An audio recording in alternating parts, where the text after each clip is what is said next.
En fait, on est confronté à un phénomène de crise d'hystérie qui affecte uniquement, je dis exceptionnellement, que des filles.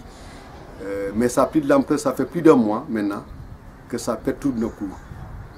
Il y a presque plus de, maintenant, ce qu'on a répété, il y a plus de 25 filles qui tombent. Au début, c'était une ou deux, trois. Mais maintenant, des fois, au même moment, on peut avoir une quinzaine de filles qui tombent.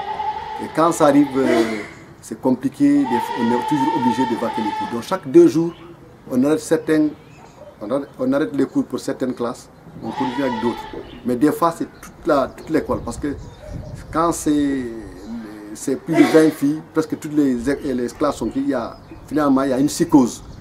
Alors, on est obligé de les libérer. Donc on perd beaucoup de temps comme ça. Et non seulement le temps qu'on perd, nous-mêmes, on est complètement désemparés. Parce qu'on n'a pas de solution à notre niveau. Et on ne peut pas les libérer comme ça. Donc nous sommes obligés de veiller sur leur sécurité. Quand ils tombent, ils peuvent faire des contusions ou peuvent même se heurter. Donc c'est les élèves eux-mêmes, les garçons, qui nous aident à les maîtriser. Ça peut prendre 2 heures de temps à faire calmer une seule fille. Donc c'est compliqué. Et quand ça arrive, tout le corps professoral est là. Nous essayons de calmer la victime. Quand elle reprend ses consciences, bon, on appelle une moto pour la déposer chez elle. C'est l'école qui s'occupe de tout ça. Ou peut-être les tricycles qu'on appelle.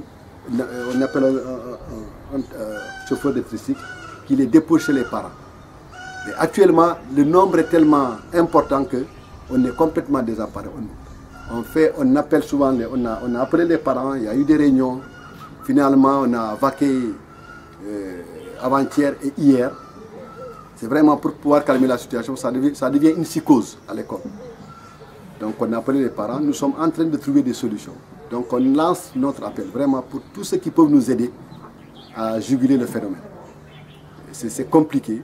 Donc grosso modo, nous sommes confrontés à ce problème-là. Ça fait plus d'un mois maintenant que nos cours ne peuvent pas se dérouler normalement à cause de cette crise d'hystérie. Nous avons effectivement fait appel à l'imam Ratib, le président de l'APE. On l'a chargé d'appeler l'imam Ratib et quelques marabouts qui sont venus faire une lecture de Coran pour apaiser, et on a fait un sacrifice. Et il y a de bonnes volontés qu'on a vues aussi, des tradipraticiens qui sont passés. Femmes aussi, voilà. Il y en a d'autres que je ne peux pas citer.